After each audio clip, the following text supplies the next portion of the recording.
manhã. Vamos falar da tramitação da PEC da transição na Câmara Federal, onde a proposta deve pegar um atalho ao ser unida a uma PEC já em andamento. Vamos conversar agora com o deputado federal Tiago Mitrô, do Novo de Minas Gerais, a quem eu agradeço mais uma vez pela participação. Seja bem-vindo ao Jovem Pan News, deputado.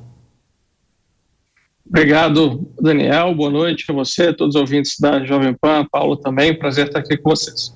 Perfeito. Deputado, para começar, quero pedir uma avaliação em relação ao texto que foi aprovado no dia de ontem no Senado Federal. O senhor ficou surpreso com a celeridade, com o número de senadores que votaram favoravelmente? Isso mostrou força e articulação desse governo eleito? E também gostaria que o senhor nos dissesse como deve ser a tramitação na Câmara dos Deputados. Uma dificuldade maior? Perfeito, Daniel. Olha, eu confesso que não tinha muitas expectativas de que aqueles senadores contrários à PEC conseguissem derrotá-la. Tinha alguma expectativa de que conseguissem diminuir o tamanho do rombo que ela provoca dentro aí da economia brasileira, mas derrotar, acredito que seria muito difícil, porque, como a gente viu pela votação de ontem, as forças políticas que apoiaram o Bolsonaro eram até ontem bolsonaristas de carteirinha, boa parte delas já agora estão sinalizando apoio ao governo Lula para continuarem ali tendo acesso às verbas gordas aí que são dedicadas a parlamentares que apoiam o governo. Então, acho que conseguiu fazer ali uma minimização de danos muito pequena ali no Senado, reduzindo o valor do fura-teto para 145 bilhões, reduzindo o período de 4 para 2 anos, mas infelizmente ainda temos um resultado muito ruim. E a tramitação na Câmara, nós vamos tentar agora fazer aquilo que o Senado fez parcialmente, que é reduzir ainda mais o rombo da PEC. Acho que impedir ela de ser votada, infelizmente acredito que não será possível, que novamente as mesmas forças políticas que eram bolsonaristas de carteirinha agora já querem sinalizar apoio a Lula, mas espero que a gente consiga no mínimo reduzir mais do que o Senado reduziu o tamanho do rombo que essa PEC vai gerar para a população brasileira. Deputado, se essa PEC ela for modificada, ela volta para o Senado, ela vai ter tempo de ser aprovada ainda?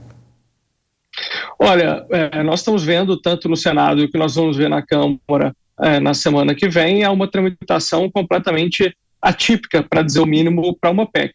Uma PEC, uma proposta de emenda constitucional que faz alterações na Carta Magna brasileira. O que o regimento interno das duas casas traz é que tem que ser feita uma análise criteriosa e com cautela, com calma, em relação a mudanças na nossa Constituição. A Constituição não deveria ser modificada o tempo todo, como a gente acaba fazendo aqui no Brasil, e menos ainda com a velocidade que está sendo feita agora. Mas, infelizmente, nesses últimos 2 anos, a gente tem visto esse ritmo acelerado de PECs serem ali ferindo o regimento e tudo mais o tempo inteiro. Para você ter uma ideia, nós, deputados, não vamos ter nem mesmo condição de apresentar emendas a essa PEC, porque para apresentar emendas, a gente precisaria ali de um prazo de 10 sessões, depois de uma comissão especial fosse montada para que essas emendas fossem feitas. A PEC, o caminho natural dela é ir para a Comissão de Constituição e Justiça, a CCJ, ser avaliada a constitucionalidade, depois é montada numa comissão especial, que leva ali alguns meses para avaliar a PEC, e depois é votado em 2 turnos no plenário da Câmara, tendo a necessidade de ser aprovado por 3/5, ou 308 votos na Câmara.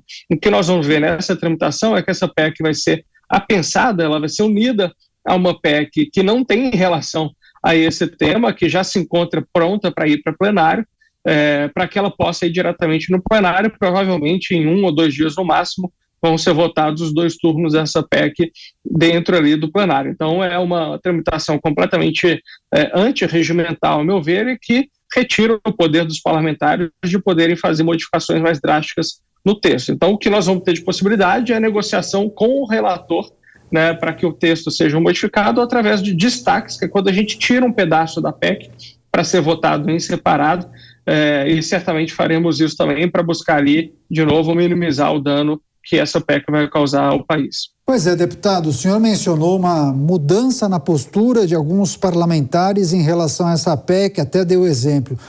Parlamentares que eram bolsonaristas de carteirinha acabaram adotando um outro tipo de posicionamento.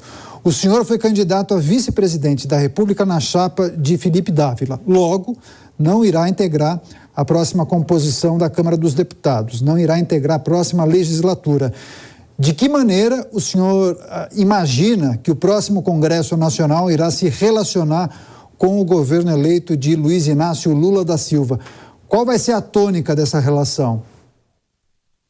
Olha, Daniel, imagino que vai ser o que a gente já viu lá atrás no primeiro governo Lula, né? O Lula foi um presidente que sempre teve uma relação muito de tranquilidade, entre aspas, com o Congresso, até porque a gente lembra bem do que aconteceu no Mensalão, no Petrolão, né? O Congresso ali era comprado para votar junto com o presidente Lula, então não era um ambiente de atritos como nós vimos agora no governo Bolsonaro, tanto que já vimos o PT declarando apoio, né, à reeleição do presidente da Câmara, que foi opositor a ele nas eleições desse ano, né? Então o PT já está buscando ali fazer toda essa composição, e algo que o PT criticou ao longo da campanha inteira, e que eu sou crítico e mantenho crítico, que é o orçamento secreto. A gente já vê agora o próprio PT tratando com naturalidade o orçamento secreto. Inclusive essa PEC prevê para esse ano ainda o rombo do teto no ano que vem vão ser de 145 bilhões de reais, mas a PEC também traz um rombo para esse ano de 23 bilhões,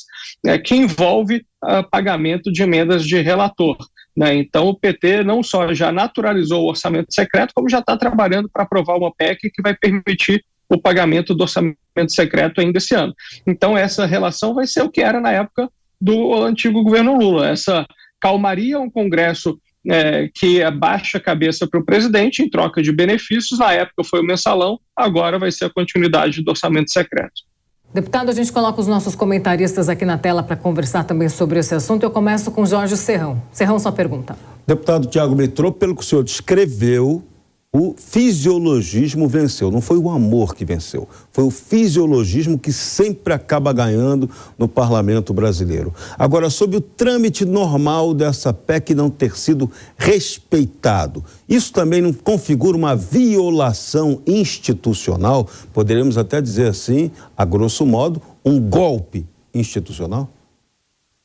Olha, Serrão, certamente, né? E como eu falei, lamentavelmente não é a primeira vez que isso acontece. Isso já aconteceu com a PEC Kamikaze, aconteceu com a PEC dos precatórios no fim do ano passado, né? Toda vez que existe esse alinhamento de interesses fisiológicos, como você pontuou muito bem, né, o Congresso se ajeita para fazer com que consiga ali aprovar em tempo recorde essas PECs. Tanto que a gente teve na história do Congresso, desde a Constituição de 88, né, se eu não me engano, 9 das 10 PECs que foram aprovadas com mais velocidade foram durante essa legislatura, durante o governo Bolsonaro.